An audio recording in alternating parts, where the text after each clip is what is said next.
श्री महालक्ष्मी व्रताची कथा, गुरुवारची कहाणी। श्री महालक्ष्मीची अनेक नावे, अनेक रूपे आहेत। पार्वती, सिंधुकन्या, महालक्ष्मी, लक्ष्मी, राजलक्ष्मी, ग्रहलक्ष्मी, सावित्री, राधिका, राजेश्वरी, चंद्रा, गिरिजा, पद्मा, मालती, सुशीला अशा विविध नावांनी श्री महालक्ष्मी ओळखली जाते। अशा या सर्वाभूती असलेल्या श्री महालक्ष्मीची ध्यानी घ्यावी अशी ही कहाणी आहे। द्वापार युगातली आपल्या भारतातील सौराष्ट्र देशात घडलेली।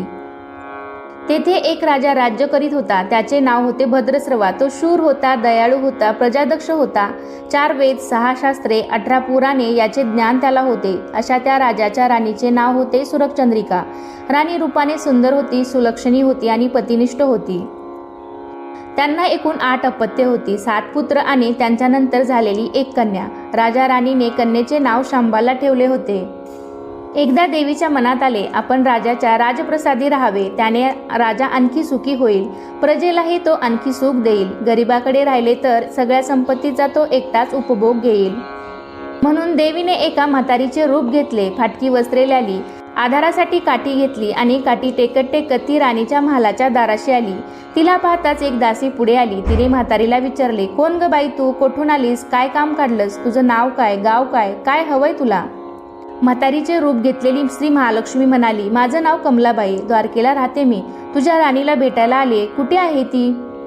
दासी म्हणाली, राणीसाहेब महालात आहेत, त्यांना सांगायला गेले तर त्या माझ्यावरच रागावतील, तुला त्या कशा भेटतील, तुझा अवतार पाहून तुला त्या हाकलूनच देतील, तू इथेच थोडा वेळ आडोशाला थांब। म्हातारीला राग आला, ती संतापून म्हणाली, तुझी राणी गेल्या जन्मी एका वैश्याची पत्नी होती, तो वैश्य फार गरीब होता, त्यावरून त्या दोघांची नेहमी भांडणे होत, नवरा तिला मारहाण करी, या त्रासाला कंटाळून एक दिवस ती घर सोडून गेली आणि जंगलात उपाशी तपाशी भटकू लागली। तिची ती अवस्था पाहून मला तिची दया आली, मी तिला ऐश्वर्य, सुख आणि संपत्ती देणाऱ्या श्री महालक्ष्मी व्रताची माहिती सांगितली। त्याप्रमाणे तिने ते व्रत केले। तिच्या व्रताने महालक्ष्मी प्रसन्न झाली, तिचे दारिद्र्य संपले, तिचे घर संपत्ती समृद्धीने भरले, तिच्या जीवनात आनंदी आनंद भरला। मृत्यूनंतर लक्ष्मीव्रत केल्यामुळे ती दोघे पती-पत्नी लक्ष्मी लोकात वैभवात राहिली। या जन्मी त्यांचा जन्म राजकुळात झाला आहे। देवीच्या कृपेने ती आता राणीपदावर बसली आहे। म्हातारीचे बोलणे ऐकून दासीच्या मनात जिज्ञासा निर्माण झाली। तिने म्हातारीला पाणी दिले, नमस्कार केला आणि म्हणाली, मला सांगाल ते व्रत मी करीन ते नेमाने, उतणार नाही, मातणार नाही, घेतला वसा टाकणार नाही। म्हातारीने दासीला लक्ष्मी व्रताची माहिती सांगितली। मग ती उठली व काठी टेकीत निघणार तेवढ्यात राणी तरातरा महालातून बाहेर आली। फाटक्या वस्त्रातील म्हातारीला पाहताच ती संतापली आणि उर्मटपणे म्हणाली, कोण गो तू थेरडे, इथे कशाला आलीस, जा इथून। तिने पुढे होऊन म्हातारीला हाकलून दिले। ती म्हातारी म्हणजे प्रत्यक्ष महालक्ष्मीच होती हे राणीला कळले नाही। राणीचा तो उर्मटपणा पाहून महालक्ष्मीने तिथे न थांबता स्वस्थानी जाण्याचे ठरविले। राणीचा महाल सोडून म्हातारी निघणार तोच एक मुलगी लगबगीने बाहेर आली। ती मुलगी होती राजकन्या शांबाला। तिने येऊन म्हातारीला नमस्कार केला नी कळवळून म्हणाली, आजी रागावू नका, माझी आई चुकली, तिच्यासाठी मला क्षमा करा, मी तुमच्या पाया पडते। राजकन्याचे ते बोलणे ऐकून श्री महालक्ष्मीला तिची दया आली। तिने शांबालाला लक्ष्मी व्रताची माहिती सांगितली। तो दिवस मार्गशीर्ष महिन्यातला पहिला गुरुवार होता। पुढे त्या दासीने लक्ष्मीव्रत केले, तिची स्थिती सुधारली, दासी पण सोडून ती संसार सुखाने करू लागली। राजकन्या शांबालानेही भक्तिभावाने सांगितल्याप्रमाणे महालक्ष्मी व्रत केले। सगळे नेमधर्म पाळून दर गुरुवारी तिने ते व्रत केले। शेवटच्या गुरुवारी उद्यापन केले। लवकरच शांबालाचा विवाह सिद्धेश्वर नावाच्या राजाच्या मालाधर नावाच्या राजपुत्राशी झाला। तिला राजवैभव मिळाले। पण इकडे भद्रश्रवा व राणी चंद्रिका यांना हळूहळू वाईट दिवस दिसायला लागले। त्यांचे राज्य गेले, त्यांचे सगळे वैभव ऐश्वर्य लयाला गेले। चंद्रिका राणी होती ती स्थिती आता बदलली, अन्न पाण्यालाही ती महाग झाली। भद्रश्रवाला फार वाईट वाटे, पण तो तरी काय करणार। एक एक दिवस चिंतेने उगवत होता, तसाच मावळत होता। एक दिवस भद्रश्रवाला वाटले मुलीकडे जावे, तिला पाहावे आणि 4-8 दिवस तिच्याकडे राहावे। त्याप्रमाणे तो जावयाच्या राज्यात आला। चालून चालून तो खूप दमला होता, म्हणून थोडा वेळ विश्रांती घेण्यासाठी तो एका नदीच्या काठी बसला। राणीची दासी नदीवर येत होती, तिने भद्रश्रवाला ओळखले। दासी धावत महालात गेली, राजाला बातमी सांगितली। शांबालालाही ते समजले। शांबाला आणि मालाधराने रथ पाठवून भद्रश्रवाला मोठ्या मानसन्मानाने राजवाड्यात आणले आणि त्यांचा आदर सत्कार केला। काही दिवस जावयाचा आणि मुलीचा पाहुणचार घेत भद्रश्रवा राजवाड्यात राहिला। आता परत जायचे विचार त्याच्या मनात घोळू लागले। जावयाला त्याने तसे सांगितले। जावयाने संमती दिली। भद्रस्रवा परत जायला निघाला तेव्हा शांबालेने एक हंडा भरून धन पित्याला दिले. तो हंडा घेऊन भद्रस्रवा घरी आला. मुलीने धनाने भरलेला हंडा दिला आहे हे ऐकून सुरचंद्रिकेचा आनंद गगनात मावेना. घाईघाईने तिने हंड्यावरचं झाकण काढले. आत पाहिले तर काय, हंड्यात धन नव्हतेच, होते फक्त कोळसेच.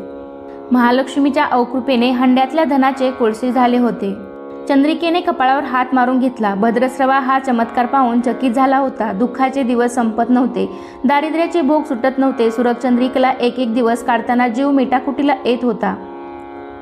एक दिवस सुरचंद्रिकेच्या मनातही लेकीला भेटायची इच्छा निर्माण झाली. त्याप्रमाणे ती लेकीच्या घरी जाण्यासाठी निघाली. तो दिवस मार्गशीर्ष महिन्यातला शेवटचा गुरुवार होता.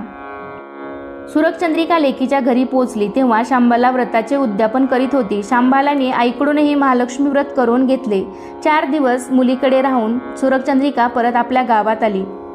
लक्ष्मीव्रत केल्यामुळे काही दिवसातच त्यांना त्यांचे पूर्वीचे वैभव परत मिळाले. राजप्राप्ती झाली. पुढे काही दिवसांनी आईवडिलांना भेटण्यासाठी म्हणून शांबाला माहेरी आली. पण बाप भेटायला गेला असताना त्याला शांबालेने कोळसा भरलेला हंडा तरी दिला होता, पण आपल्याला मात्र काहीच दिलं नाही हा राग राणीच्या मनात होता. त्यामुळे शांबालेचे व्हावे तसे स्वागत कुणी केले नाही. राणीने एक प्रकारे तिचा अपमानच केला होता. पण शांबालेला आईचा राग आला नाही. ती पुन्हा आपल्या घरी जाण्यासाठी निघाली. निघताना तिने पूर्वी बापाला दिलेला हंडा परत घेतला, त्यात मीठ भरले व तो हंडा घेऊन ती आपल्या सासरी आली.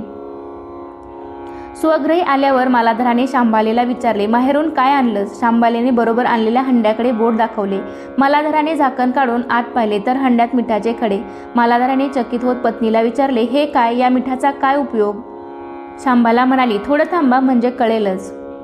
त्या दिवशी शांबालेने कुठल्याच पदार्थात मीठ घातले नाही. सगळे पदार्थ अळणी. मालाधर जेवायला बसल्यावर तिने त्याला सगळे पदार्थ आवडले. सगळे जेवण त्याला अळणी लागले. मग शांबालेने पानात थोडे मीठ वाढले. अन्नपदार्थात ते मिसळताच बेचव अन्नाला चव आली. हा मिठाचा उपयोग, शांबाला पतीला म्हणाली. मालाधरालाही तिचे म्हणणे पटले. थोडक्यात जे कोणी श्री महालक्ष्मी व्रत श्रद्धेने आणि मनोभावे करतील त्यांना श्री महालक्ष्मी प्रसन्न होऊन त्यांच्यावर तिची कृपा होईल. पण श्रीमंती आल्यावर सुद्धा माणसाने उतू नये, मातू नये, नित्यनेमाने श्री महालक्ष्मी व्रत करावे. देवीचे मनन चिंतन करावे, म्हणजे देवी सदैव तुमच्या पाठीशी उभी राहील, तुमची कामना पूर्ण करील. अशी ही श्री महालक्ष्मीची कथा, गुरुवारची कहाणी. सुफळ संपूर्ण.